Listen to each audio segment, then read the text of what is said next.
నమస్తే, welcome to prime debate. నేను మీ బ్రహ్మనాయుడు. ఏపీలో జోరు అందుకుంటున్న బెట్టింగులు కాయ్ రాజా కాయ్. పట్టణాల్లోనే కాదు, పల్లెటూరులోనూ అదే తెంతు. ఒకవేళ డబ్బులు లేవా అయితే నీదొక ఎకరం, నాదొక ఎకరం. పొలాలు సైతం కూడా పందేల్లో పడుతున్న పందెం రాయిళ్ళు. ఐపీఎల్ని ముగియక ముందే ఏపీ ప్రజలు పూర్తిగా ఐపీఎల్ మర్చిపోయిన పరిస్థితి. ఇప్పుడు బెట్టింగ్లన్నీ కూడా కూటమికి ఎన్ని సీట్లు వస్తాయి, కూటమిలో జనసేనకి ఎన్ని స్థానాలు వస్తాయి, టీడీపీకి ఎన్ని స్థానాలు వస్తాయి, బీజేపీకి ఎన్ని స్థానాలు వస్తాయి, వైఎస్ఆర్ కాంగ్రెస్ పార్టీకి ఎన్ని స్థానాలు వస్తాయి. అదేవిధంగా జనసేన అధినేత పవన్ కళ్యాణ్కి పిఠాపురం నుంచి మెజార్టీ ఎంత వస్తుంది. సో నారా లోకేష్ ఎన్ని ఓట్లతో బయటపడతారు. టీడీపీ, బీజేపీ, జనసేన సంబంధించి ఇటు నారా లోకేష్, అదేవిధంగా చంద్రబాబు నాయుడు, పవన్ కళ్యాణ్ ఈ ముగ్గురి మెజార్టీ జగన్మోహన్ రెడ్డి మెజార్టీని క్రాస్ చేస్తుందా లేదా. ఇలా రకరకాలుగా బెట్టింగులు, ఎవరికి తోచినంత వారు. సో మొత్తానికి ఆంధ్రప్రదేశ్లో బెట్టింగులతోటి ఎంతమంది బేకారులు కానున్నారు. సో ఈ బెట్టింగులను అదుపు చేసేటువంటి యంత్రాంగం లేదా అనే అంశాలు చర్చిద్దాం. ఇదే వాళ్ళ ప్రైమ్ డిబేట్లో మనతో పాల్గొనడం కోసం తాడిశెట్టి మురళి గారు, తెలుగుదేశం పార్టీ రాష్ట్ర కార్యనిర్వహణ కార్యదర్శి, మనతోటి స్టూడియోలో అందుబాటులో ఉన్నారు. అదేవిధంగా అలహరి సుధాకర్ గారు, జనసేన పార్టీ కావలి నియోజకవర్గ ఇన్ఛార్జ్, మనతోటి స్టూడియోలో అందుబాటులో ఉన్నారు. అదేవిధంగా ఆంజనేయ రెడ్డి గారు, భారతీయ జనతా పార్టీ సీనియర్ నాయకులు, మనతోటి జూమ్కల్ అందుబాటులో ఉన్నారు.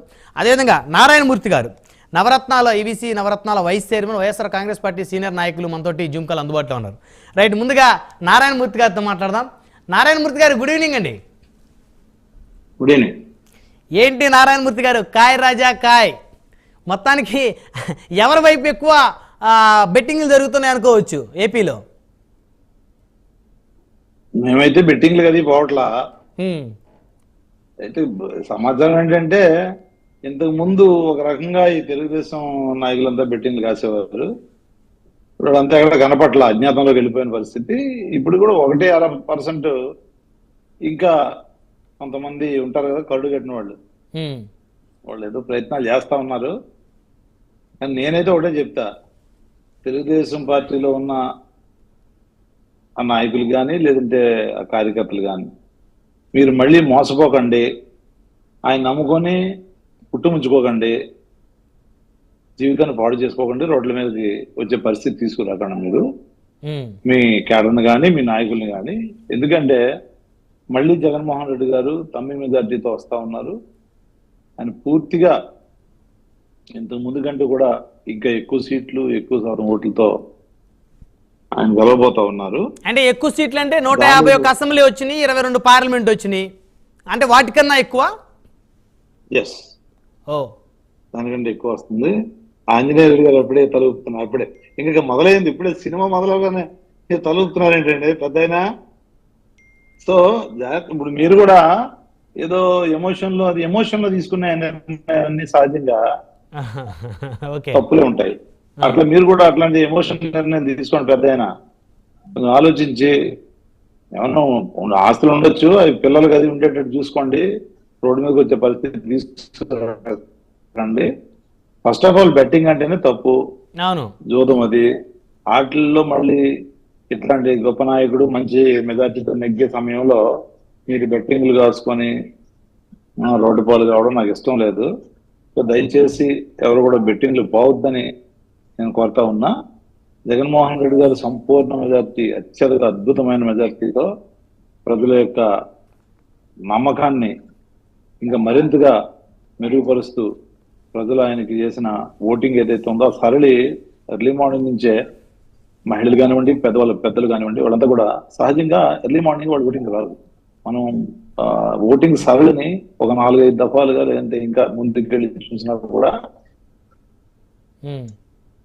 ఈ యువత సహజంగా ముందు వస్తారు తప్ప మహిళలు, పెద్దవాళ్ళంతా కూడా కొంత టైం తీసుకొని వస్తారు, మిడ్ డే కానీ లేదంటే ఈవినింగ్ టైం ఇట్లా. కానీ ఈ రోజు 13వ తారీఖు జరిగిన కార్యక్రమం అయితే ఉందో ఓటింగ్ సరళి చూస్తే భారీ ఎత్తున, పెద్ద ఎత్తున మా నాయకుడిని మేము గెలిపించుకోవాలి. అంటే నాకు డౌట్ నారాయణమూర్తి గారు, మహిళలు పెద్ద ఎత్తున అంటే గతంలో కన్నా మహిళలు ఇప్పుడు ఎక్కువ పోలింగ్ 2% ఎక్కువ పోలింగ్లో పాల్గొన్నమాట వాస్తవం. అయితే ఇప్పుడు ఈ పెరిగిన పోలింగ్ పర్సెంటేజ్ ఏదైతే ఉందో అది వైఎస్ఆర్ కాంగ్రెస్ పార్టీదే అని చెప్పేసి ఎందుకు అనుకోవాలి? ఏం తెలుగుదేశం కోసం వచ్చి ఉండొచ్చేమో, జనసేన కోసం వచ్చి ఉండొచ్చేమో, బీజేపీ కోసం వచ్చి ఉండొచ్చేమో, ఎలా క్యాలిక్యులేట్ చేస్తున్నారు? మీరు ఏ విధంగా చూడండి, ఎందుకంటే ఇవాళ మహిళా మమూర్తులందరూ కూడా జగన్మోహన్ రెడ్డి గారు చేసిన 85% ఆఫ్ ది ఆల్ స్కీమ్స్, నవరత్నాలు ఇవన్నీ కూడా మహిళా తల్లుల పేరు మీదే. చేతు కానివ్వండి, ఆసరా కానివ్వండి, ఇళ్ళు కానివ్వండి, చేయూతగా తోడు కానివ్వండి, చేదోడు కానివ్వండి, ఇవన్నీ కూడా జగన్మోహన్ రెడ్డి గారు మహిళల పేరు మీద ముందుకు తీసుకెళ్లే కార్యక్రమం చేశారు. అన్ని పథకాలు కూడా సెంట్రిక్ గా, మహిళలు సెంట్రిక్ గానే ప్రవేశపెట్టడం, మహిళల సెంట్రిక్ గానే తీసుకొని ఇళ్ల స్థలాలు 31 లక్షల ఇళ్ల స్థలాలు ఏవైతే ఉన్నాయో ఇళ్ల స్థలాలన్నీ కూడా మహిళల పేరు మీదే ఇవాళ రిజిస్ట్రేషన్ చేయడం. ఇది నా భూతో నా భవిష్యత్తు. ఈ దేశం మొత్తం మీద ఎక్కడ కూడా మహిళలకి అదే తీరుగా మహిళలకే సెంట్రిక్ గా పెట్టి పథకాలను ప్రవేశపెట్టడం దాఖలాలు లేవు. దాంతో పాటుగా మహిళలకి ఇవాళ ప్రతి కార్పొరేషన్ లోను కూడా 50% ఆఫ్ ది ఈ ఏవైతే డైరెక్టర్స్ కానివ్వండి, చైర్మన్స్ కానివ్వండి, మేయర్లు కానివ్వండి, ఇంకా ఏమైనా తీసుకోండి, ఎంసీలు కానివ్వండి, ఇవన్నీ కూడా వాళ్ళకే ఇవ్వడం. ఇవాళ బీసీ ఒక ఎగ్జాంపుల్ గా తీసుకున్నా కూడా బీసీ కార్పొరేషన్ 56 ఏర్పాటు చేస్తే 56లోనూ కూడా 50% కంటే ఎక్కువ మహిళలకు కేటాయించడం, వాళ్ళని చైర్మన్ గా చేసుకున్న పరిస్థితి ఇవాళ ఆంధ్రప్రదేశ్ లో. ఈ దేశంలో ఎవరైనా చూపించమనండి. 51% మహిళలు చైర్మన్లు, 723 సుమారుగా ఈ చైర్మన్లు కానివ్వండి, ఏవైతే డైరెక్టర్లు కానీ ఇవన్నీ కూడా ఆ కార్పొరేషన్, కేవలం బీసీ కార్పొరేషన్ గురించి మాట్లాడుతూ ఉన్నాను. అవన్నీ కూడా చైర్మన్ లోను 50%, డైరెక్టర్లోను కూడా 50% తీసుకొచ్చి వాళ్ళకే కేటాయించిన సందర్భం. ఇది ఉత్తి మాటలు చెప్పి చాలా మంది మహిళా సాధికారులు మాట్లాడతారు, వెళ్తారు, ఓట్లు వేయించుకున్న తర్వాత వాళ్ళు మళ్ళీ వాళ్ళ గ్యారేజ్ లో ఉండాలి, లేదంటే వన్ సెట్ లో ఉండాలి, ఇట్లా మాట్లాడిన సందర్భాలు చూశాను. ఆ వ్యక్తులని ఉటంకిస్తూ మాట్లాడడం మనకి ఇప్పుడు సరికాదు, కానీ ఆ నాయకుల పేర్లు చెప్పాల్సిన అవసరం లేదు, ప్రజలు తెలుసు. ఆ పరిస్థితి నుండి ఇవాళ ఏ చైర్మన్ అయినా, లేదంటే ఇవాళ విజయవాడ మేయర్ చూడండి, విజయవాడ మేయర్ అంటే గుర్తుకొచ్చేది ఎవరు? ఇంతకు ముందు ఇవాళ విజయవాడ మేయర్ని ఎవరిని చేశారు? ఒక మహిళ, ఒక బీసీని చేశారు. విశాఖపట్నం మేయర్ని ఎవరిని చేశారు? ఒక మహిళ, ఒక బీసీని చేశారు, బీసీ మహిళని. అదే విధంగా చేశారు, ఒక మైనారిటీ, ఒక బీసీ మహిళని చేశారు. ముఖ్యమంత్రిని కూడా అలానే చేయొచ్చు కదా సార్. జగన్మోహన్ రెడ్డి గారు తలుచుకొని ఇప్పుడు ఒక సాంప్రదాయానికి తెరలేపారు, ఒక సంస్కరణకు తెరలేపారు, ఒక మార్పుకి నాంది పలికారు, చేసుకుంటూ వస్తా ఉన్నారు. ఏమో మీరు అన్నది నిజంగా మీరు పెట్టిన ప్రపోజల్ గా ఆయన తీసుకుంటారు, ఎవరు తెలుసు అది? మనం మా స్థాయి కాదు చెప్పడానికి. ఆయన ఈ మార్పులన్నీ ఎట్లా తీసుకొస్తున్నారంటే నాడు నేడు రూపంలో వాళ్ళ స్కూళ్ళు కానీ హాస్పిటల్ కానీ ఏనాడు లేని విధంగా ఎందుకు డెవలప్ అయ్యాయంటే ఇంగ్లీష్ మీడియం ఎవరైనా ఊహించారా? ఆయన ధైర్యం చేసేవాళ్ళ పేదవాడు చదువుకోవాలి, పేదవాడు ఇంగ్లీష్ మీడియంలో చదువుకోవాలి అని ఎందుకు తీసుకొచ్చారు? ఇవాళ పేదవాడు పిల్లాడు ఇంగ్లీష్ లో మాట్లాడుతూ ఉంటే, వాళ్ళ పాప కానీ వాళ్ళ బాబు కానీ వాళ్ళ అబ్బాయి వాళ్ళ అమ్మాయిలు మాట్లాడుతూ ఉంటే పేదవాడు ఆనందించే పరిస్థితి ఏనాడైనా ఊహించారా? మా మనవడు, మా కొడుకు స్టాన్ఫర్డ్ లోనో లేదా ఇంగ్లీష్ మీడియంలో చదువుకోవాలని ఆలోచించే పరిస్థితి ఇంతకుముందు ఇప్పుడున్న ప్రతిపక్షాలది. కానీ పేదవాడు మీలాంటి వాళ్ళు, నాలాంటి వాళ్ళు కూడా, నువ్వు కోట్ వేసుకున్నది మాత్రం మీ పరిస్థితి నాకు తెలుసు, టీ షర్ట్ వేసుకున్న మాత్రం నా పరిస్థితి నాకు తెలుసు, మీకు తెలుసు. సో మన పిల్లలు ఇంగ్లీష్ మీడియంలో చదివే పరిస్థితి వాళ్ళు తీసుకొచ్చారంటే ఎవరు ఆలోచించారు, ఎవరు ఊహించారు, ఎవరు తగ్గలిగారు? ఇవాళ దాని గురించి ఒక్క భాషలు చెప్తారు. ఇవాళ అది చెప్పామనుకోండి, ఇక వాళ్ళ ఒళ్ళంతా మండుద్ది.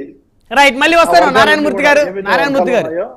రైట్, మీ దగ్గర మళ్ళీ వస్తాను. మనతోటి తాడిశెట్టి మురళీమోహన్ గారు ఉన్నారు, తెలుగుదేశం పార్టీ సీనియర్ నాయకులు, రాష్ట్ర కార్యనిర్వహణ కార్యదర్శి, గుంటూరు మాజీ డిప్యూటీ మేయర్. మురళీ గారు గుడ్ ఈవినింగ్ అండి. గుడ్ ఈవినింగ్ అండి.